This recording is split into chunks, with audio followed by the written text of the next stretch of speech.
አምላኬ አምላኬ ወደ አንተ ገሰግሳለሁ። ነፍሴ አንተን ተጠማች፣ ሥጋዬ አንተን እንዴት ናፈቀች። እንጨትና ውሃ በሌለበት በምድረ በዳ ኃይልህንና ክብርህን አይ ዘንድ እንዲሁ በመቅደስ ውስጥ ተመለከትሁህ። ምሕረትህ ከሕይወት ይሻላልና ከንፈሮቼ አመሰግኑሃል።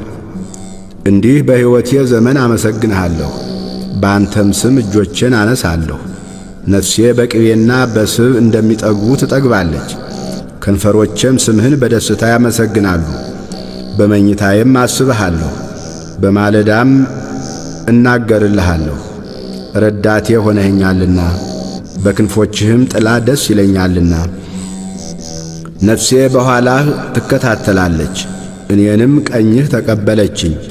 እነርሱ ግን ነፍሴን ለከንቱ ፈለጓት፣ ወደ ምድር ጥልቅ ይገባሉ፣ ለሰይፍ እጅ አልፈው ይሰጣሉ፣ የቀበሮም ዕድል ፈንታ ይሆናሉ።